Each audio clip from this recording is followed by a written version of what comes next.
आप सभी अपने बच्चों को पढ़ा इसलिए रहे हो ताकि 90% चांसेस उनके हों कि वो घूम फिर के ट्रेडिंग की दुनिया में आ जाए। बड़ी सिंपल सी बात है, अगर आईपीओ में भी आपको रिटर्न चाहिए ना तो ट्रेडर्स के बिना नहीं हो सकता, बिकॉज फट से एंटर जाता है, फट से बाहर आ जाता है, हु कुंफू जैसा। आप में से अक्सर काफ़ी सारे लोगों ने ये चीज़ सोची होगी कि यार ये स्टॉक ट्रेडर्स जो होते हैं, मैं ट्रेडर्स की बात करता हूँ, वो सोसाइटी में आखिर वैल्यू कैसे ऐड करते हैं। वेल, ये सवाल आपने नहीं तो आपके किसी दोस्त या परिचित या रिलेटिव ने ज़रूर पूछा होगा आपको ताने मारने के लिए।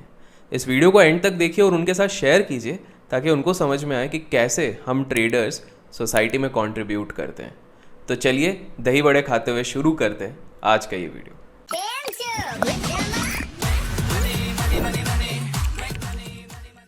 सबसे पहली बात आपको ये चीज़ समझनी पड़ेगी कि सोसाइटी आखिर किसके कारण फॉर्म होती है। सोसाइटी फॉर्म होती है इंडिविजुअल्स द्वारा, और ये इंडिविजुअल्स वो होते हैं वो या तो बिजनेस करते हैं या तो जॉब करते हैं।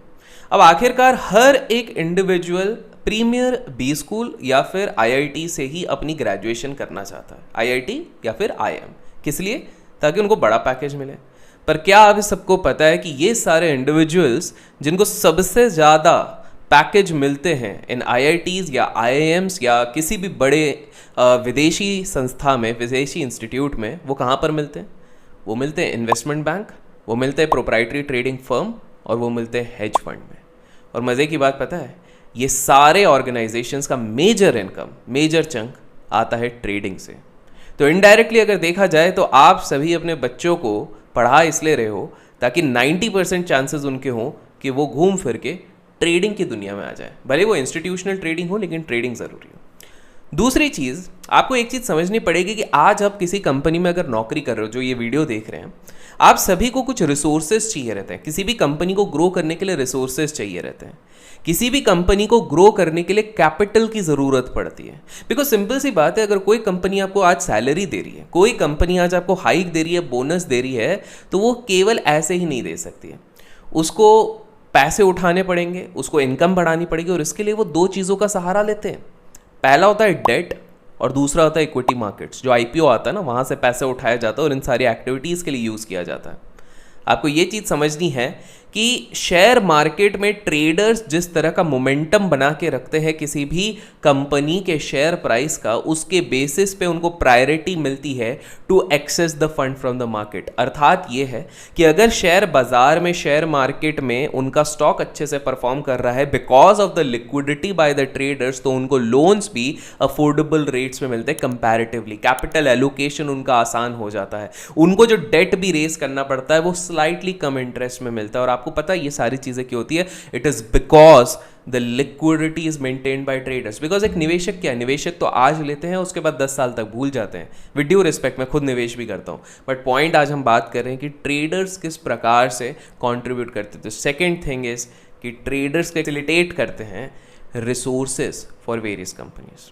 इतना ही नहीं, हम लोग अक्सर सोचते हैं कि यार ट्रेडर्स की ज़रूरत क्या, हर कोई निवेशक बन जाता, हर कोई निवेशक, अगर हर कोई निवेशक बन जाएगा ना तो ट्रांसफर ऑफ रिस्क ही नहीं हो पाएगा। That is the third point, transfer of risk होता है। देखिए एक सिंपल सी बात है, आप अगर एक चीज़ देखिए, एक फिजिकल कमोडिटी होती है जैसे कि गोल्ड हो गया, सिल्वर हो गया, अगर आप उसको लेके घर पे बैठे रहते हो तो क्या होगा? चोरी का डर है, कल को अगर बहुत ज़्यादा रख लिया रेड का डर है, काफ़ी सारी चीज़ें हैं।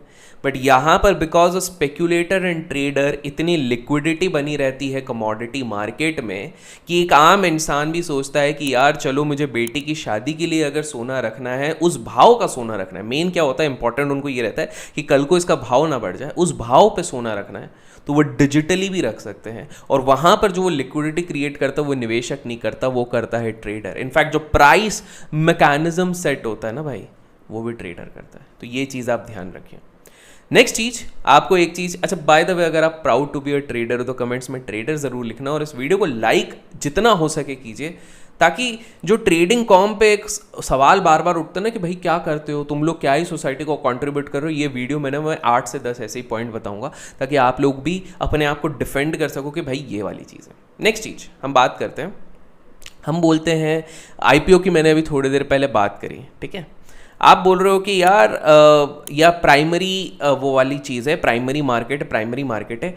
आपको पता है ये डिमांड एंड सप्लाई, आपको क्या लगता है आईपीओ में जितने लोग अप्लाई करते हैं वो क्या एंड तक रहते हैं? ये जो एचएनआईज रहते हैं, इंस्टीट्यूशन रहते हैं, आई नो कुछ लॉकिंग पीरियड रहता है, बट क्या सारे रिटेल एंड तक रहते हैं? नहीं, बहुत सारे लोग लिस्टिंग गेन्स के लिए करते हैं। और एक सिंपल सी बात है, अगर आईपीओ में भी आपको रिटर्न चाहिए ना तो ट्रेडर्स के बिना नहीं हो सकता, बिकॉज ये स्पेक्यूलेटर ही होते हैं जो एक डिफाइन करते हैं कि हाँ यार मैं लिस्टिंग गेन्स पे निकल जाऊंगा इसलिए मैं वहाँ पे लगाता हूँ। इतना ही नहीं, नेक्स्ट पॉइंट ये है कि हमने एक वर्ड सुना है, बहुत लोगों ने सुना है, H F T, high frequency trading.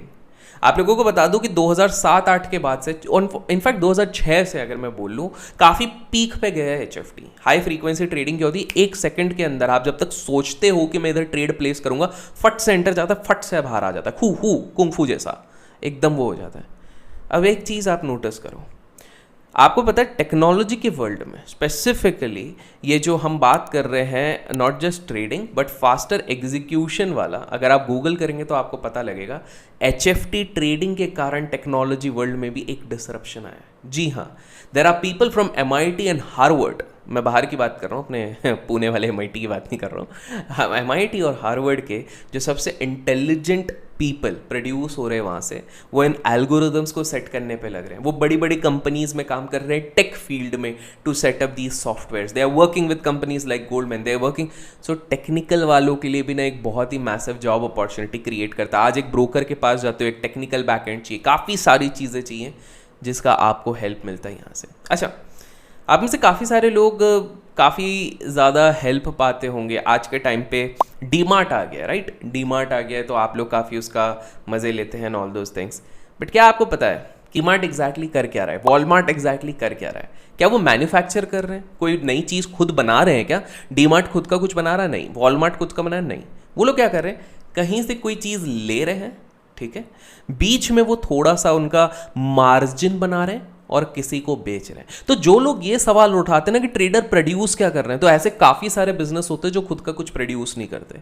जैसे कि डीमार्ट खुद का कुछ प्रोड्यूस नहीं कर रहा, हम भी खुद का कुछ प्रोड्यूस नहीं कर रहे। जैसे डीमार्ट एक्स बंदे से लेके, एक्स सप्लायर से लेके अपना एक मार्जिन लगा के वाई को बेचता है, वैसे ही हम ट्रेडर्स एक्स से लेके वाई को एक्स लाइट मार्जिन पे बेचते हैं फॉर द मार्जिन, जिसको हम प्रॉफिट्स कहते हैं। जैसे डीमार्ट को किसी ट्रांजैक्शन में लॉस हो सकता है, हमको भी होता है। जैसे उसको मुनाफा होता है, हमको भी होता है।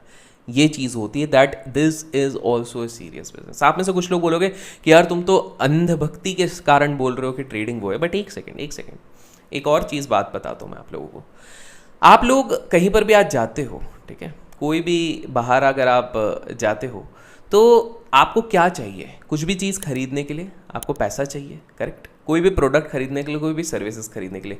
मेरे जो ट्रेडिंग दोस्त हैं, आई नो मुझे मटेरियलिस्टिक चीज़ों का बहुत ज़्यादा शौक नहीं है, लेकिन एटलीस्ट मैं अपने दोस्तों के लिए वाउच कर सकता हूँ जिनको शौक है। आज वो अगर गाड़ियाँ खरीदते हैं उनकी खुद की खुशी के लिए, दुनिया को दिखाने के लिए ना, तो फोटो वोटो भी नहीं डालते हैं, गाड़ियाँ खरीदते, बंगले खरीदते हैं, बड़े बड़े रियल एस्टेट प्लॉट्स खरीद रहे हैं, वो सब के सब ट्रेडिंग इनकम से खरीद रहे हैं। तो भाई साहब, ये पैसा किसके डेवलपमेंट के लिए जा रहा है? हमारी इकोनॉमी के डेवलपमेंट पे जा रहा है, देश के डेवलपमेंट पे। तो अगर एक ट्रेडर अच्छे से कमाता है ना, तो वो ऐसा नहीं वो सिर्फ खुद के लिए ही वो जमा करके रख रहा है, वो सोसाइटी को दे रहा है। आज अगर आप देखते हो कोई ट्रेडर अगर आके बोलता है कि मैंने 5 लाख रुपए डोनेट किए, 50 लाख डोनेट किए, 10 करोड़ डोनेट किए, तो वो डोनेट करने के लिए भी तो पैसा चाहिए। तो ट्रेडिंग उसके लिए हेल्प कर रही है। अगर कोई अच्छा ट्रेडर बनता है तो वो ये चीज़ भी कर पाता है। इतना ही नहीं, एक ट्रेडर को आर्बिट्राजिंग अपॉर्चुनिटीज़ भी काफ़ी मिलती है, और यही सेम अपॉर्चुनिटीज़ बैंक्स भी ढूंढती हैं। आप लोगों को बता दूं कि आप जो एक बहुत फेमस वीडियो था, मेरे ध्यान में नहीं आ रहा, बट उसमें उनने बिल्कुल 1 मिनट में बताया था कि आप जो घड़ी पहन रहे हो, आप जो सोने के साथ डील कर रहे हो, आप जिस कंपनी के साथ डील कर रहे हो, उन सारी चीज़ों की लिक्विडिटी कौन लेके आ रही है? प्राइस मैकेनिज्म कौन सेट कर रहा है? ट्रेडर्स। अगर ट्रेडर्स नहीं होंगे, because 95% of the operations liquidity day to day traders लेके आता है। अगर ट्रेडर्स नहीं रहेंगे तो इन्वेस्टर को बीच में स्प्रेड बड़ा मिलेगा। स्प्रेड बड़ा मतलब 100 पे खरीदा है तो सेलर खड़ा होगा 120 पे।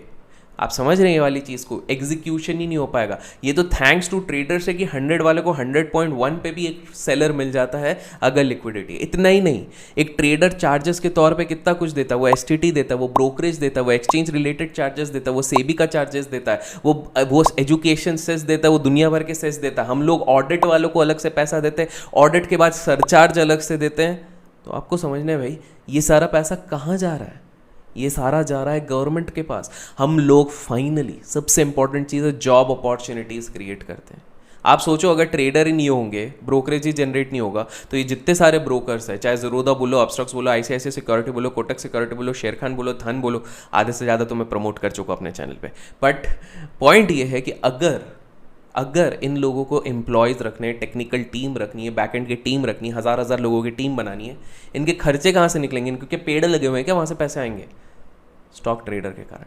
तो हम लोग टैक्स भर के सोसाइटी की हेल्प करते हैं, जॉब क्रिएट करके हेल्प करते हैं, प्रीमियर बी स्कूल के एलोकेशंस के लिए हम हेल्प करते हैं, आपके घर में चोरी ना हो इसलिए। आई नो थोड़ा सा वेग लगेगा, बट येस, इसलिए डिजिटल वे में हम लिक्विडिटी मेंटेन करके करते हैं, and that's how traders contribute towards the society.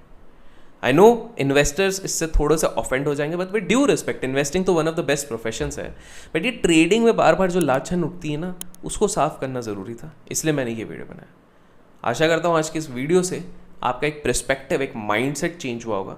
Make sure आप जितने हो सके व्हाट्सएप पे, फेसबुक पे, जहाँ जहाँ हो सके इनको शेयर करो उन सभी लोगों के साथ जिनको डाउट होता है कि ट्रेडर क्या कॉन्ट्रीब्यूट करते हैं सोसाइटी को। Till then keep learning, keep growing, keep investing and keep trading.